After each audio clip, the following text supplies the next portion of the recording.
Lisa Zukov should be on at 9:10, Biffy. I forgot to tell you that.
Robinson Ford Lincoln Toyota pre-owned super sale. Select from over 80 vehicles in stock starting under $5,000.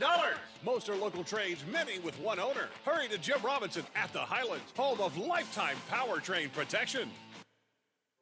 The possibility of lung cancer can be pretty scary, especially if you're one of approximately 8 million current or former smokers at high risk. That's why SaveByTheScan.org wants you to know that now there's a breakthrough low-dose CT scan that can detect lung cancer early, and it only takes 60 seconds. You stop smoking, now start screening. For an easy quiz to see if you're eligible, visit SaveByTheScan.org. It could save your life. SaveByTheScan.org is brought to you by the American Lung Association's Lung Force Initiative and the Ad Council. Quaker Steak and Lube at the Highlands is the perfect place to relax after a long day. Happy hour from 3 to 6 Monday through Friday. Get $2 off appetizers, $3 off domestic drafts, and house wine specials. Quaker Steak and Lube, voted Best Wings USA. Quaker Steak and Lube at the Highlands with another steal of a deal. Get a steak burger and fries all day Monday for only $8.99. It's also Military Mondays. The Lube will take 25% off for all veterans, active duty military, and first responders. Quaker Steak and Lube, voted Best Wings USA. I'm Josh from Panhandle Cleaning and Restoration. I hope you are staying healthy. We continue to respond to structural, fire, and water emergencies. We are combating COVID-19 with our highly trained staff and latest disinfection systems, providing preventative and reactive disinfection to facilities around the region, while working with area hospitals on isolation areas and air filtering. At Panhandle, we continue to follow social distancing and hygiene protocols. We are dedicated to our community, and together we will get through this.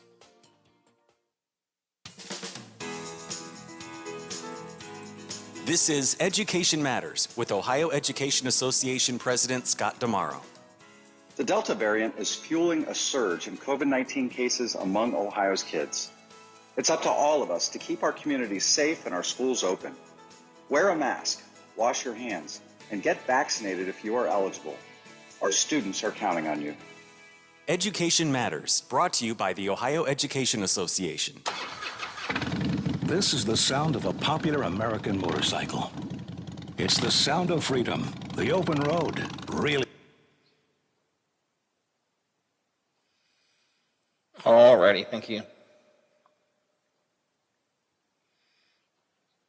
Oh, God, I better go check it out again.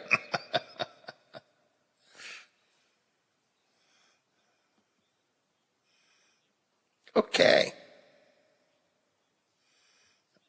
Okay.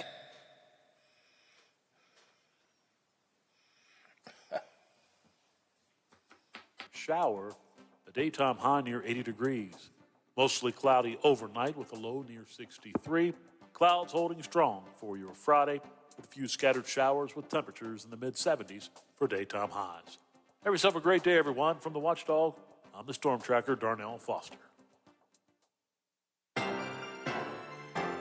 The views and opinions expressed on the following program are not necessarily those of this station or its sponsors. You seem very excited. You seem excited. Oh, what's to get excited about?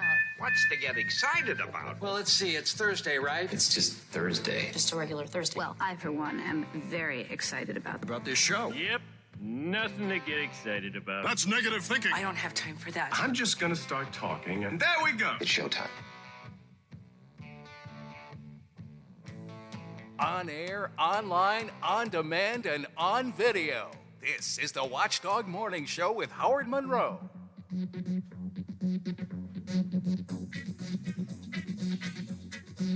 It is 68 degrees, Wheeling, Ohio County Airport. We're looking at 66 degrees here at my home studios in the Elm Grove section of Wheeling, 65 at the Robinson Auto Group Studios downtown Wheeling in the heart of the Ohio Valley. Talking about a lot of different things today. We were talking about the Occupy movement 10 years after the fact. Axios reporting today that Senator Manchin has told progressives they should pick one program, just one program, to benefit working families and get rid of all the others in the president's bill. We've been talking about that. Also talking about West Liberty President Franklin Evans, accused by the faculty of serial plagiarism. I've been criticized because I said accused. Howard, it's not an accusation, it's a fact. Okay, all right. More than a third of Americans in a new poll think we should do away with the Supreme Court because they're issuing rulings that the American public doesn't agree with. A lot of stuff we have been talking about this morning, and a lot of you have been just you people are grumpy today. I know what it's like. I wake up some days and I'm grumpy too. I get it, but man, some of you people are just grumpy today. You've been criticizing me. God help me that you've been criticizing me because I give you the temperature of the airport. Well, who cares what the airport temperature is? It's the official temperature in the upper Ohio Valley. That's why I give it to you at the airport. Actually, isn't that what the National Weather Service, which is located in Pittsburgh, uses for our area? Yes. Okay. It is the official temperature of the city of Wheeling and Ohio County. When you go back to the history books, the great big tomes, we used to talk about Dr. Dave having those great big leather-bound books in the back. They flip through the dusty pages to get the it's the airport. That's one of the reasons why I use it.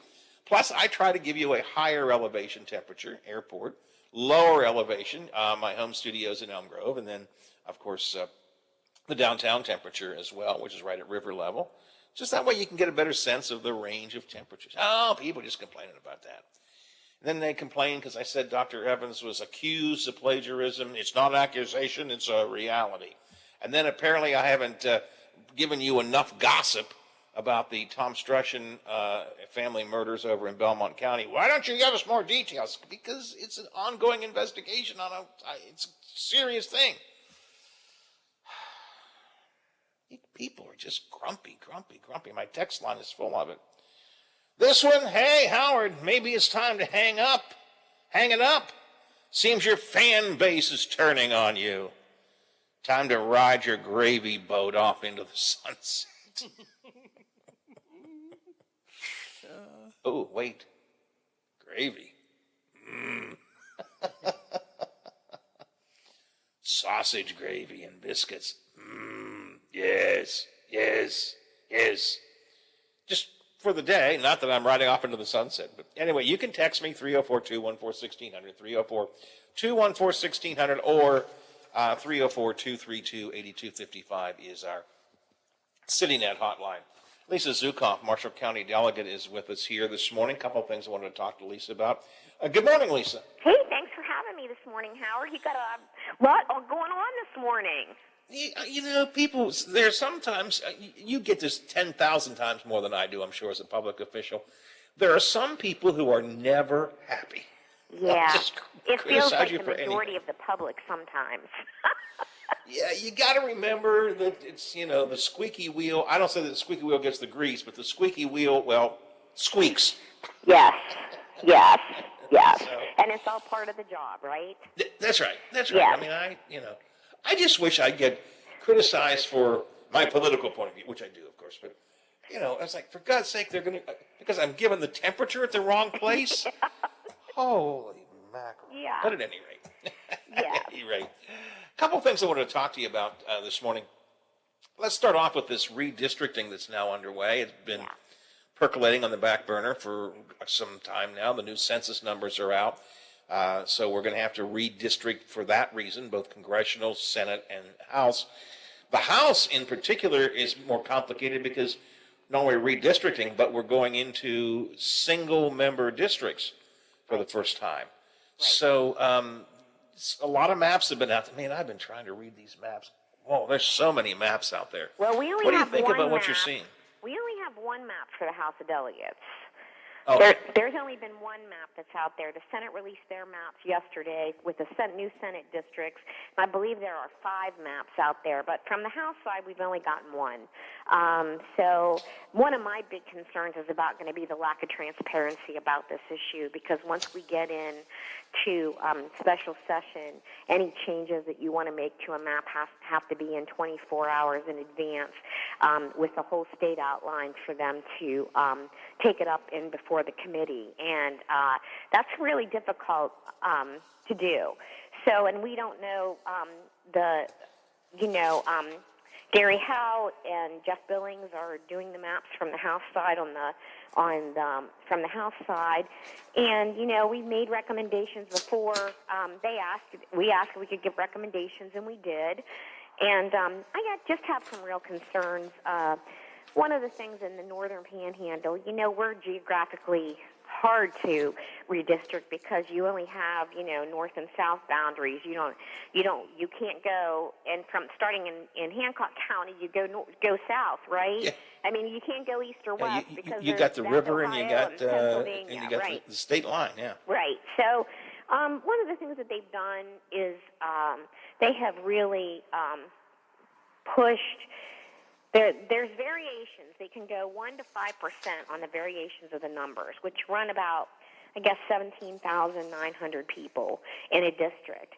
Well, going down from the first, it's not the first, it's the 100th. They've changed the numbering as well. Northern Panhandle's always been the first. They start there and go down. Well, now we're last. Like I'm in the 4th district now, and I'll be in the 94th district, and then redistricting.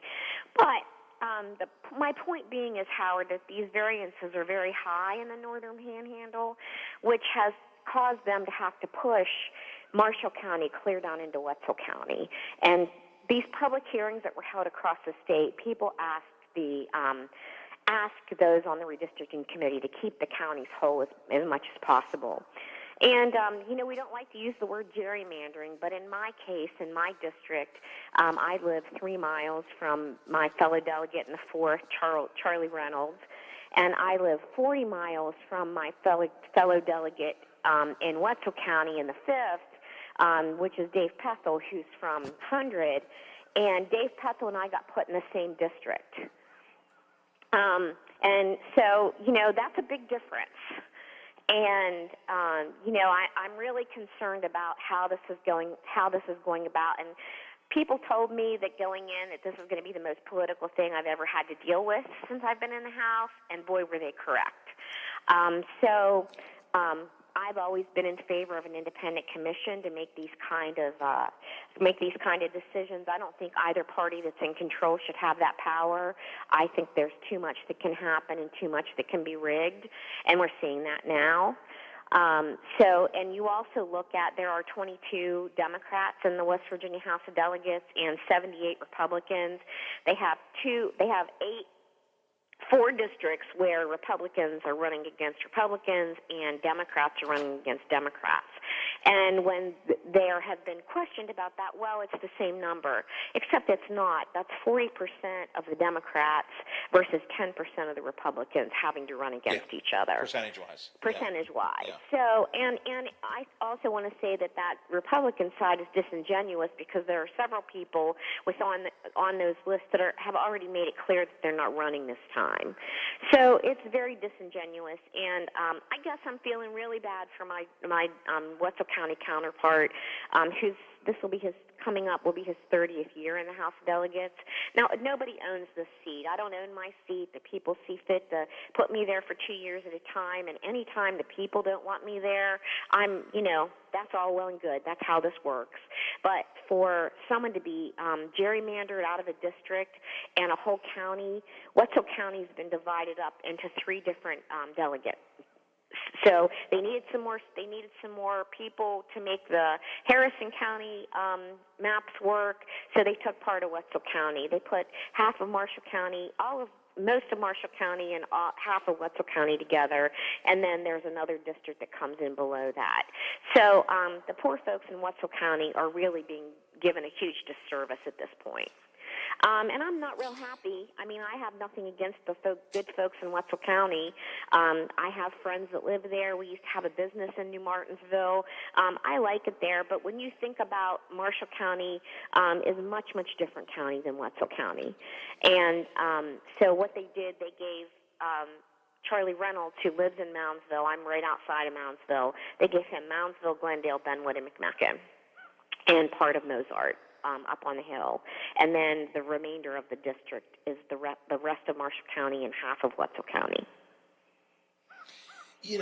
I understand that there are constitutional requirements for how you have to draw these things in terms of numbers and all that kind of stuff. But it does seem to me, and you mentioned one thing people are talking about is trying to keep counties together. Right. It always has seemed to me that we ought to try and keep general interests together. Right. I think that's the point you're making here. Right, exactly. What we think of as Marshall County, Moundsville, Glenwood, Glendale, Benwood, McMecken, that's very different than going into Wetzel County. There's just a different... Right. I mean, the problems are different. The constituency is different, and it's hard to represent both sometimes. Exactly. And that was the whole reason to go into single-member districts, right? So that the people's interests would be better served. And when you look at, But Moundsville's in one district, New Martinsville's in the other district, and they're both county seats, so at least they have something in common. There's about 8,000 people in Moundsville, 5,000 people in New Martinsville. All the rest of the communities are very small, So, even if you're looking at interest in small towns versus rural towns, and you could say, okay, well, the rest of Marshall County is rural, but Marshall County is in a multi-state census tract with Ohio and Belmont County, and that's how we live, that's how we do business, that's how we're based. Marshall County has always been an industrial-based community. We have the highest coal production in the state of West Virginia. We have 2 coal mines here, and Wetzel County looks much different than that. Now, we do have some common interest in oil and gas, but it will be interesting. I just don't think this was done. It didn't have to be this way, number one. And I think they're being disingenuous to say. They said they didn't look at where people live. I don't believe that, Howard. An independent commission is a much better way to do this. I mean, all across the country, but right. Politics being politics, the party in power, whoever it is, and in this case, Republicans, and they are in most state houses, they don't want to give that power up. They like the ability to manipulate the maps the way they can, not just the delegate maps, but the congressional maps and everything else. The power. I mean, this is almost the ultimate political power. It is to be able to divide districts up in a way that benefits your party. Right. And we gave specific maps, and none of our suggestions were taken except in Ohio County, where Erica and Sean Fluharty are both on the redistricting committee, and I'm sure, they agreed on what they wanted. But, not the case everywhere else. And, good for them. I'm glad. I wish they'd have done that everywhere in the state. And I'm not naive enough to know that some people weren't, both parties weren't going to have to run against each other. There's a lot of new districts that don't have anybody that live in them because we're going from 67 to 100.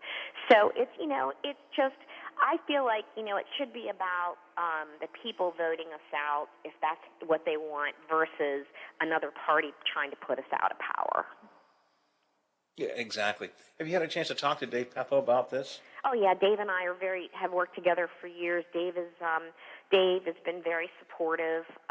So he's going to make his decision, and I'm going to have to make mine. And we'll go from there. And I think one or the other of us may not run, and then we'll support the other one. So we'll just have to see how things go. And quite frankly, Howard, I was thinking, well, we'll see how this works out. It's not been a good year down in the House of Delegates with a supermajority. I'm not saying anything I haven't said on the floor or to people. It's been a very difficult time, and it's become so politically divisive in our society that people don't sometimes take a look at what your beliefs are or how you voted or what you support. It's more about whether are you a Democrat or Republican. And I've always voted for the person, and a lot of people I know do that, but a lot of people are all about, political parties now because everything's become so manipulative. So I was going to, say, hey, let's see what happens, see how this turns out, and we'll go from there. Because I don't think that I own this seat, trust me. I'm there by the will of the people. I work hard. When somebody calls me and they have a need, I don't ask them if they're a Democrat or Republican. They're my constituent, and I try to take care of it. I'm not just trying to be complimentary to you because you're on the show, though. You've done a tremendously good job, and I'm very pleased to see you in the legislature because you do stand up, you speak your mind, you are willing to look across the aisle, look at both sides of the issue, and we've seen that on several occasions. I just feel that Northern Panhandle, were to lose you, Lisa, I think you are a tremendous asset. We're going to lose Senator Ehlenfeld because he's going back to the federal prosecutor's office. Right. He was a senator that I thought was a major player down there. Very intelligent man, and tried to do what was best. Again, all politics aside, I'm going to miss him in Charleston, but I'm sure glad that he's going to be our U.S. attorney at the same time. Well, he did a fine job before, yes, a tremendous job before, and he will do it again, and it's what he wanted to do, and I get it. Yep. So I can't get too mad at him. No, I'm not mad at him all. I'm sad. That's what I've told him. I'm really sad you're not going to be there to work with us, but I know we're going to be well taken care of with you as our U.S. attorney, and I'm really pleased for him. But it is a good seat that I think he would have been able to hold on to for a long time, and he did a tremendous job. And now we're going to have to see where that goes for the Democrats. And so, anyways, I hope that you would you want to look at another office? I don't know at this point. You know, I have a pretty good life, Howard. Yeah. You know, but I love serving people, and I'm really involved in my community already. You know, we're partners in education with the school. I'm on several local boards. I'm involved with the Marshall County Animal Rescue League and the Animal Shelter. So, you know, I do a lot of work in my community before I went to the House of Delegates. And if I don't run, I'll continue to do that. But for me, this is all about my community, and that's why I ran. And I just feel like my community has been swept out from under me as part of this process. You know, I had this conversation with Tim Miley a couple of years ago when he decided not to run for re-election, and I said, "Come on, Tim, change. Howard, you're not going to change my mind. I've decided it's time for me to get out." And he seems to be a happier man now, too. Yeah. You know, and I did it because I have grandchildren and I care about our school system. You know, the changes in education and what we're seeing was a huge issue for me deciding to run. And, you know, and again, I have nothing but good feelings towards the people of Wetzel County. When I ran for the Senate, the first time I got involved in politics, Wetzel County's part of that district. So, you know, I've walked door to door in New Martinsville already. I have, you know, went to the first Sunday every month. I went to the volunteer fire department luncheon in 100 and know the people down there. Participated in the 4th of July parade. So Wetzel County is not new territory for me. I just think that there's vast differences in what the needs of the counties are between Marshall and Wetzel, and I just wish that had been taken into consideration. Not to mention, poor Wetzel County is not going to have 3 delegates when for years and years and years they've had one person serving them well. What happens next? Is there going to be a special session on this? Is that what I'm hearing? Well, that's what we're hearing. We're hearing that the committee as a whole redistricting committee will be meeting probably on Sunday. This is what I'm getting. This is what I'm hearing, that they'll be meeting on Sunday. And then, you know, we'll go into special session after that. We will... you know, but the governor hasn't made the call yet. So I'm not sure, you know, when that'll be forthcoming. And then we've been told that, you know, plan on being there because as long as it takes us, as long as it will take, you know, we're not going to be able to rush through this. But I'm really worried, as I said, you know, when the final maps come out, when the decision's made to go forward, that, you know, the people in West Virginia aren't going to have a lot of access. Yeah, they held public hearings all over the state, and it was very clear through those public hearings. I went to one here in Wheeling. I've watched the other ones online, and it was very clear that people want their counties kept together as much as possible, and I don't think that's happened in a lot of areas. The congressional maps that are being drawn, those are the ones I mentioned earlier. You have multiple maps, I think 20-some congressional maps. But I do get the sense that the congressional maps are being drawn with a little less political concern and just a little more concern about what's the right way to put things together. But that's going to be a huge issue, is what, you know, well, I agree, but they're all Republican Congress people at this point, so it's a little easier, right? If you think about it politically. And trust me, this is all about politics right now with this redistricting areas. And so it makes it a little easier. I'm for, I think, my preference is, I really worry about the North and the South being divided that way because I worry about the very southern part of the state that's been so economically challenged, that we really need to be careful that, you know, they get equal representation, and I worry about that. I also think, though, that we're more in line with the economically with, you know, north central West Virginia from the northern panhandle perspective. You get down into like with the east-west divide where you get us put in with like the, you know, Parkersburg and on down that way. That concerns me a little bit because I think from a geographic perspective and when we talk about communities having more things in common, I think that's more along the lines with north central West Virginia than it is with the further the southeast portion. So that's something that I'm looking at very seriously from my own perspective for our own communities. But it is going to be, it's going to be a bit of a, not a battle, but it's going to take some time to go through these. Again, I think the number I saw was 23. There were 24. They kicked one out. And 23 maps for congressional right now they're looking at. Right. Do you anticipate other House maps coming forward, or will this be it? We'll see. We'll see if it will be it. We'll see if they're really open to making changes. We weren't taking none of our suggestions, very few of our suggestions going into this were taken from a Democratic perspective. And I would assume that, everybody has some changes they want made. We'll just see how many people, I'm sure it will come down to how many Republicans want changes made versus how many Democrats, because we'll just have to wait and see. Obviously, I don't have a pulse on that being a Democrat. So I just hate that it comes down to that, Howard. I truly do. But it does. I know. And as I said earlier, really redistricting is the ultimate political power. I mean, it's what people work for. Listen, let's be very clear across the country. The Republican Party has worked for the last couple of decades to try to get control of enough legislatures to be able to control redistricting. That's the ultimate power. Right. Absolutely. Absolutely. Yeah. So we'll just have to see. And let's be honest. The Democrats did the same thing when they were in power. So I mean, it is what it is. And I think there are only 10 states left that have the political party in power that make that complete redistricting. Most of the other states have independent commissions who take care of it. And I think statistically, you look at the numbers, you make the cut, and take that into nothing political is taken into consideration except the numbers in the communities, and that's how it should be.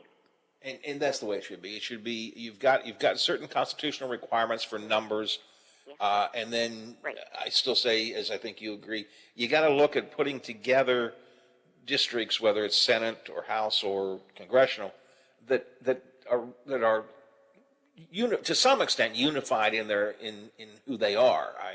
I worry, for example, about on the congressional level, the Eastern Panhandle and Southern West Virginia map that was proposed. Yeah, because the Eastern Panhandle does not have a huge amount in common with the very southern states. So you can have a congressional delegate who's going to have to try to balance two completely different kinds of constituents, and I don't think that's a good idea. Right, exactly. I agree. And I just want to say that that I would feel this way without the independent commission, whether my party was in power or not. I just don't think it's fair. No matter who's in power, this should be done geographically. What's best for the people, not what best for either party. For the parties, I agree. Yeah. Lisa, appreciate your time this morning.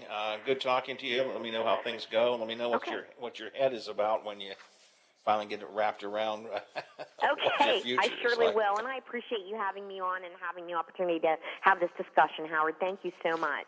All right, we'll talk again soon, I'm sure. Thanks a lot. Appreciate it, Lisa. Bye-bye. Right, bye-bye. Lisa Zukoff, delegate from Marshall County, 3rd delegate district, but now fourth delegate district.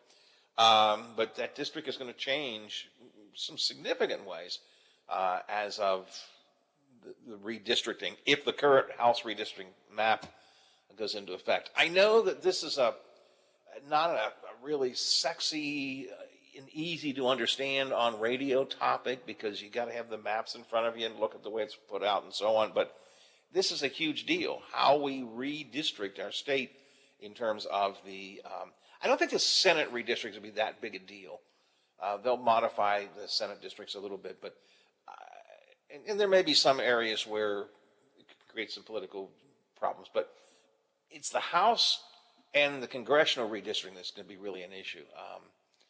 And there are a lot of different ways of looking at those things. Again, in Congress, do you want similar areas to be together? So would you take the Northern Panhandle, the Morgantown area, the Eastern Panhandle, put them all together because they have somewhat similar interests, but then you give a huge amount of power to that particular congressional district and less to the other ones that are left behind in that? Or do you try to I don't know. It's a difficult thing to do, and that's why they've got 23. I think it's 23 maps they're looking at right now, and they'll probably look at more. And we will talk about it here on the air. And I know that sometimes it isn't as exciting as I don't know, double murders, well, but it's important. And think about it. It is 23. 23 is the number. I mean, I didn't realize that there could be 23 different ways that you could break up the state. I mean, I thought it was either, okay, you go split a line north and south. Right. Would be one. Make another one that goes east and west, and basically break it up into different regions. Say, okay, you got the eastern panhandle. How far over do you want to go? You got the southern part. How far do you want it to go? You got the northern part. How far does it go? And then you got the middle. So where do you break up the middle? You could almost do it really by different regions. Mm-hmm. Other than that, I mean, that's simple. When you're getting into 23 different ways to break up, I mean, how many of those are going to be, really small or this or that? I mean, just keep it simple. Well, and if you put I don't say the wrong, that's a bad way to phrase it, but if you put two disparate districts together, disparate areas together, you have a congressperson who becomes divided in his or her constituency, right? Again, let's talk about the map that goes eastern panhandle and then swings all the way down through the very southern part of the state. That's one of the maps that has been out there, one of the first ones that came out. Well, the southern coalfields, for lack of a better phrase, the southern coalfields, the very southern part of the state, have almost nothing in common with the eastern panhandle. Yeah. The eastern panhandle is a growing, thriving bedroom community to D.C. kind of district. The southern coalfields are the southern coalfields. If you're the representative that's represent them both, actually two things come to mind. Number one, how do you do that? And then number two, Yep. You still there, Biffy? No, yeah, I'm here. What I was going to say was, like you said, what does Martinsburg, which is in the eastern panhandle in the D.C. area, have in common with a little place like, say, Matewan? Right. I mean, that's two completely different parts. Exactly. And the other reality is, if you get that kind of a district, eastern panhandle, southern coalfields, the power to elect you can almost be guaranteed it's going to be an eastern panhandle delegate, right? Representative. That's just because of the nature of the district. You're not going to get someone from Matewan, you're going to get someone from Martinsburg. So the power is always going to reside there for the district, even though the district may include the southern coalfields. So it's not easy. I mean, well, the Eastern Panhandle has the advantage no matter where you put it because of not only its proximity to D.C., but Virginia as well, and Maryland, and some of those other states that you associate with D.C. Absolutely. So it's a very, very different kind of district. But again, the flip of that is, do you put all of the larger, more, again, I don't know what word I want to use, but, do you put the northern panhandle, eastern panhandle, Morgantown area, do you put them all together? There is a lot to be said for that because they all have similar interests. But then does that put all the power of your growing areas in one district and your declining areas in another district? So it sounds like it's not easy, and it sounds like the difficult part that they're going to have to figure out is, again, and we've said it, I think, at least a couple times, where is the cutoff line between regions or however you break the state apart? Where are those border lines going to end? And it seems like right now I'm getting a sense that the support is for sort of an east-west dividing line, maybe lower east-west, but again, the Panhandle and Southern District, then a northern area. But we could divide the state down the middle, north and south. I mean, the north and south is what we're doing now. It seems like we could divide it east and west as well. Mike Caputo's been talking about wanting to make sure that this I-79 corridor kind of divides that area. So I don't know. We'll wait and see. All right, I'm way behind time. I'm going to do a quick break here. Bob Westfall from the Big Seven, not far away. A few odds and ends if I have time to get to them, including magic mushrooms. Yes. Did Bob's ear just perk up? Magic mushrooms. Coming up on the Watchdog Morning Show. The Metro News Update is brought to you by Thomas Auto Centers, Mall Road, St. Clairsville. Get the best deal at Thomas Auto Centers.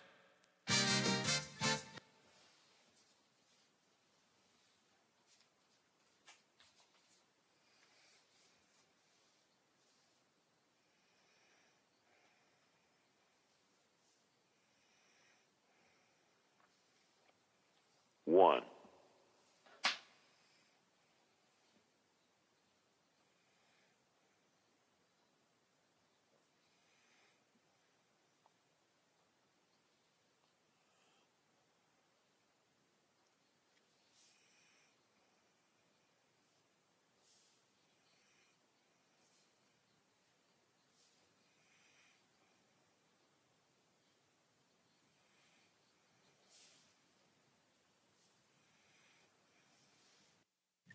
Were destroyed, but it could have jumped and gone down the entire city block of our town.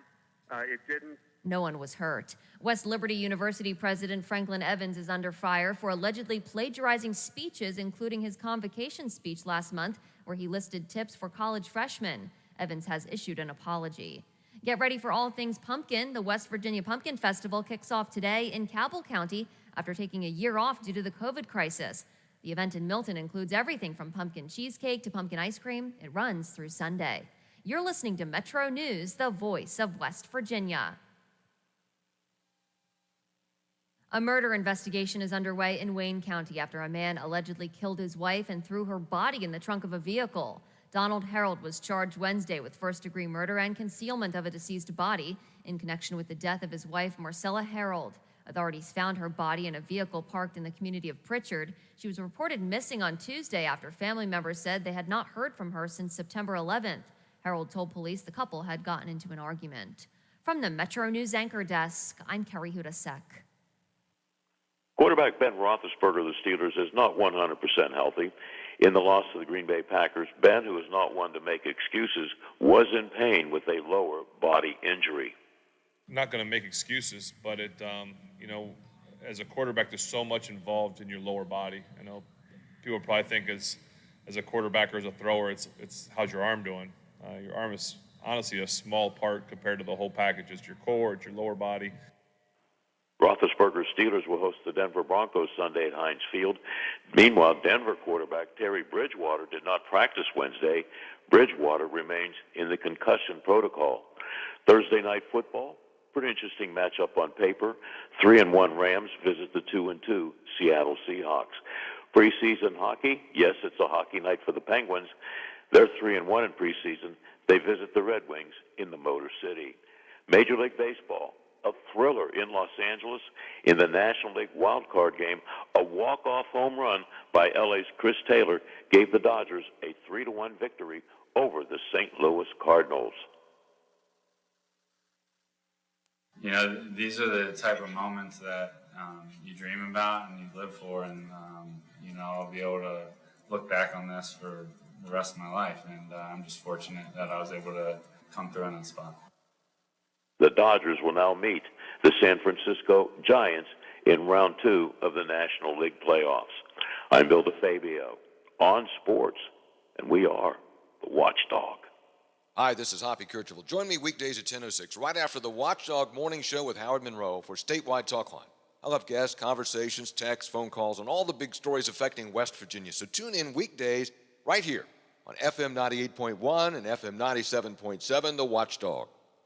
Over the years, you've brought opioids into your home. They helped when you were in pain, and you held on to them just in case. But holding on to opioids puts your family at risk. Learn more at www.fda.gov/drug disposal. For all of your IT needs, visit OmniPerforms.com. Omni Strategic Technologies, the only IT company that the Watchdog trusts.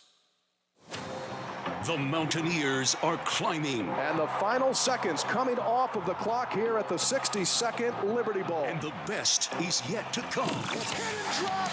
They got him again. There goes Lenny Brown. He's going to score 6. Fires it toward the end zone. Touchdown, West Virginia. Join us all season long on your home for Mountaineer football. MSN, the Mountaineer Sports Network.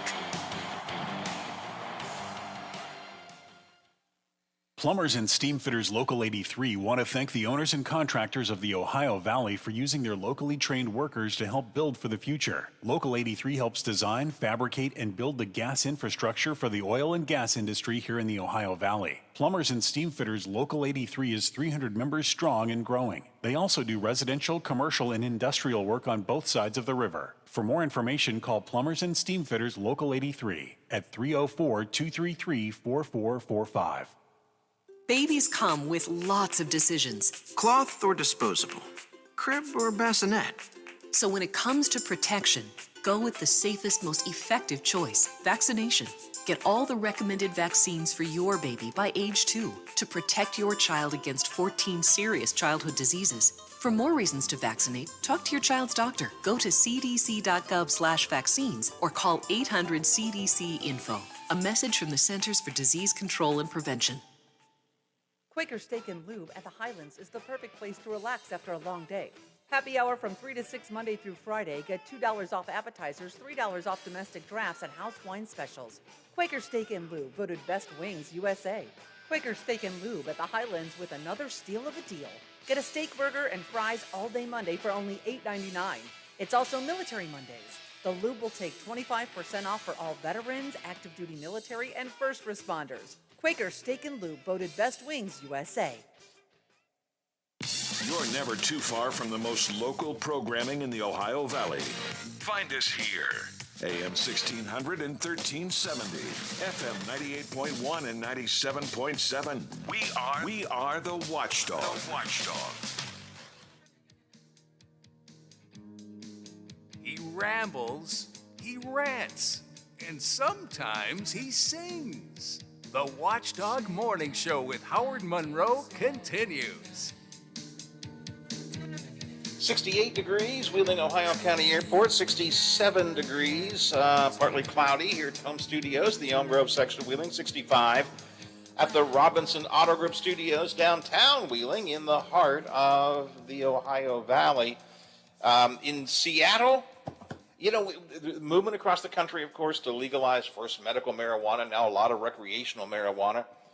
I know they kept telling us when we were in Denver over the weekend, Biff, or last week, I should say, for my vacation, and a couple of the Denver people kept saying things like, tell people you got high in Denver. And I thought, oh, okay. And they said, no, see, it's Mile High City, so you can say you're high in Denver. I'm going, yeah, well, okay, but don't you have any gummies or something? So, recreational marijuana is being legalized in many places. In Seattle, the city council this week voted unanimously to decriminalize magic mushrooms and other naturally occurring psychedelics. So now it's not just marijuana. In Seattle, it's psychedelics, if they're naturally grown, that are now legalized. It makes the, quote, investigation, arrest, and prosecution of anyone engaging in entheogen-related activities among the law enforcement's low priority. So I guess it's still technically on the books, but they're going to kind of decriminalizing it, I guess. The council says at some point they'll make changes to the city's municipal code and make them legal. So magic mushrooms are now legal in Seattle. All righty then. The world, I've said this before, Biffy, the world is certainly changing, is it not? Oh, yes, it is. All right, we're at 9 before the hour here on the Watchdog Morning Show. Let's see what they're working on over the Big 7. Bob Westfall is here. Good morning, Bob. Morning, Howard. How are you? Let me check. All my parts are in place, so that's a good thing. Boy, that never gets old. I think you're making fun of me again.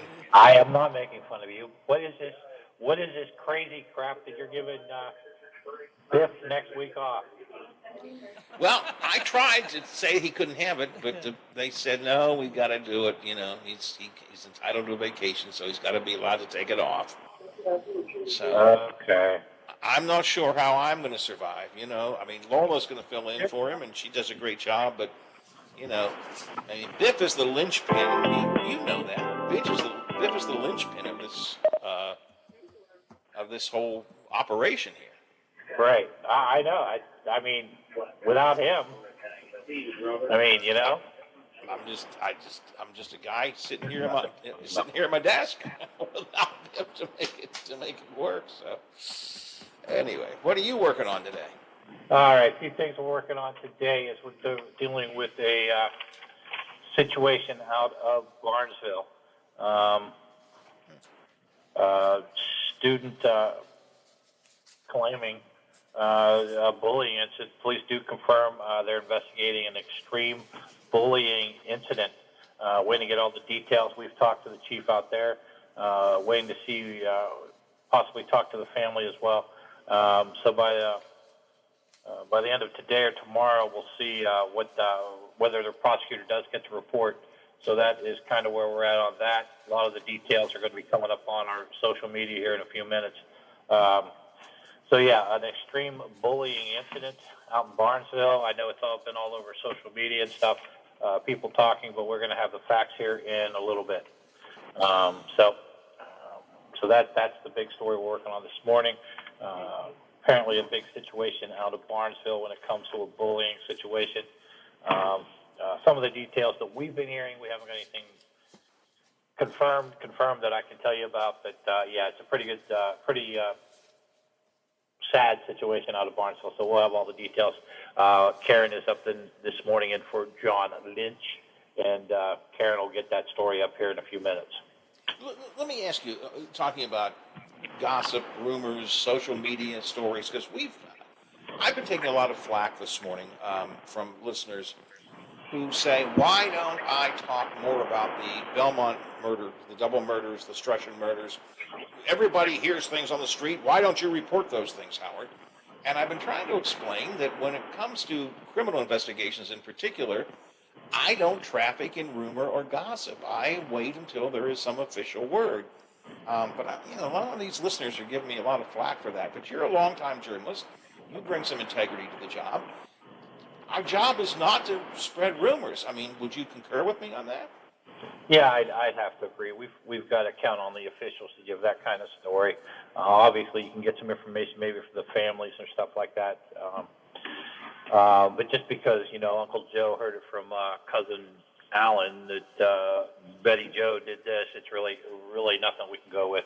I mean, there's a difference between being a journalist and a good news person and whether you're a radio or television personality. Sometimes those personalities can get away with things that if you're qualified and a good news person, you can't get away, or you don't want to try and get away with. And we hear it on the radio, we hear it on social media, we hear that there are people that are rumor mongers, and they'll run with anything. And because they get away, they can hide behind that, well, I'm a TV personality or I'm a radio personality. I'm not held to the same standard as a news person. So, I mean, good for them, but that's just not how we operate here at Channel 7. I know that's not how you guys operate. So, I mean, yeah, we all take it with a grain of salt. We all take a look at it. Sometimes we pass it on to police. Hey, this is what we're being told on social media. Anything to this, and the law enforcement will say yay or nay, and then we go from there. We can ask. We can say, well, here are the rumors I'm hearing. Are these true? Right. They may choose to answer. They may choose not to. They're being very tight-lipped, for example, in this Belmont situation, which I get because it's a very, what word do I want to use? Sensitive isn't quite the right word, but it's a delicate situation there in that double murder out there, and they're not wanting to put too much information out. And in a lot of cases, police keep it tight to the vest because the only people that know who committed the crime, how the crime was committed, are the people that committed it. Right. So if the police release everything, well, then everyone knows it. So sometimes it's used as a way to catch the perpetrators. That's when I was just looking for some verification for my own point of view here.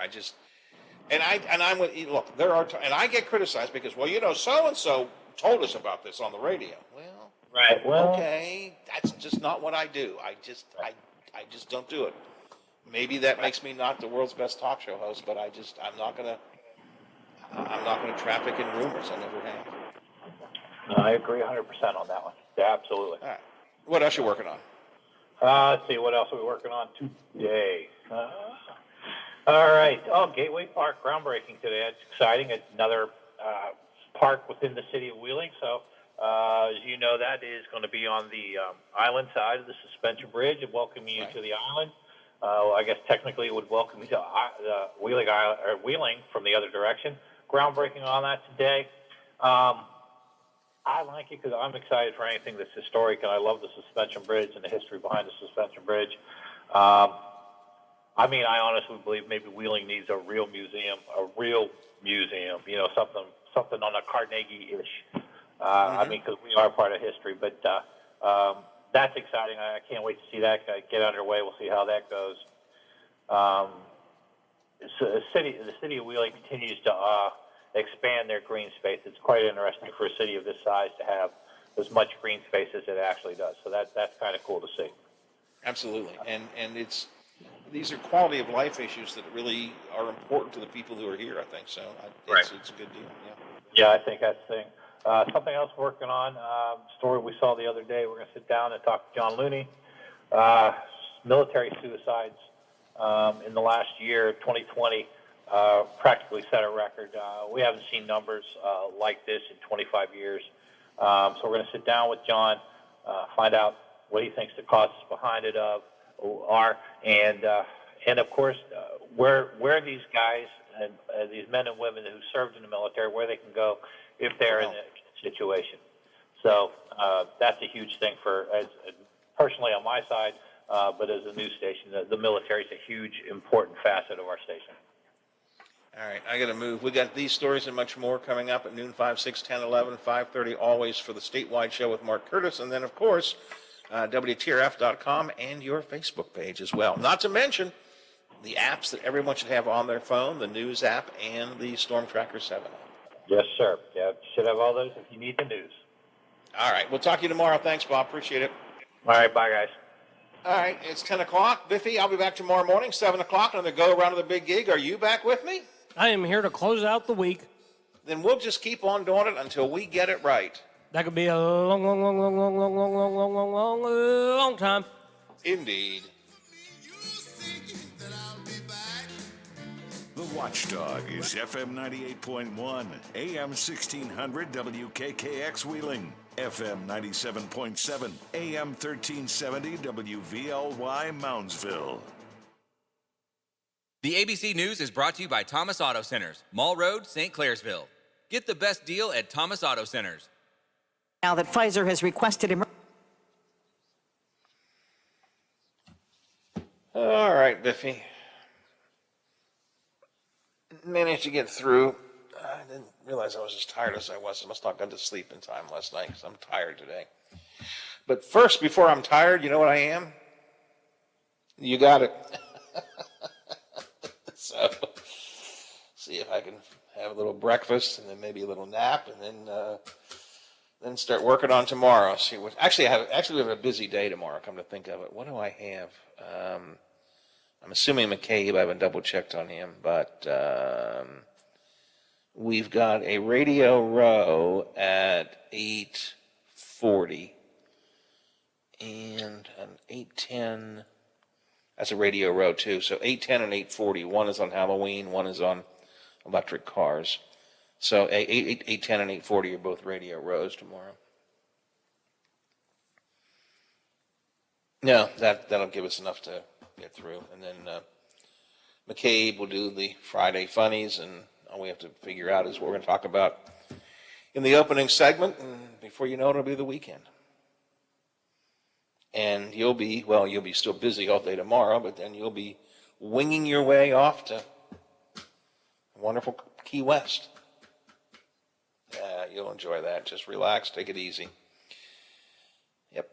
All right, I'll be around if you need me. Just give me a call. Otherwise, I will talk to you in the morning for one final day before vacation. All right. Thanks a lot. Appreciate it, Biff. Bye. S&P is up 52. You're listening to ABC News. You take steps to stay healthy when at the pharmacy picking up vitamins or filling a prescription. May I help you? Take another healthy step right now and ask the pharmacist how Prevnar 13 can help protect you from pneumococcal pneumonia, a potentially serious bacterial lung disease. If you're 65 or older, a trip to the pharmacy is a lot more pleasant than a trip to the hospital because of pneumococcal pneumonia. Help protect yourself with the Prevnar 13 pneumococcal 13-valent conjugate vaccine, diphtheria CRM 197 protein. Prevnar 13 is approved for adults to help prevent infections from 13 strains of the bacteria that cause pneumococcal pneumonia. Prevnar 13 does not protect against all strains of the disease. Stop by the pharmacy today and ask about Prevnar 13. Learn more at Prevnar13.com. Don't get Prevnar 13 if you have had a severe allergic reaction to the vaccine or its ingredients. Adults with a weakened immune system may have a lower response to the vaccine. The most commonly reported side effect was pain at the injection site. For additional common side effects and full prescribing information, please call 1-866-694-9300 or visit Prevnar13.com. 2 people still in the hospital after a school shooting in Texas. Here's ABC's Jim Ryan. After a fight and then gunfire, 18-year-old Timothy Simpkins fled from the high school where he's a student. Eventually, says Assistant Arlington Police Chief Kevin Colby. Timothy Simpkins is in custody. Simpkins' family friend Carol Harrison doesn't justify the violence. That was not right, but he was trying to protect himself. She says the teen had been bullied and robbed at school. This morning, 2 people remain hospitalized, including a 15-year-old who's undergone surgery for a gunshot wound. Jim Ryan, ABC News, Dallas. The father of Brian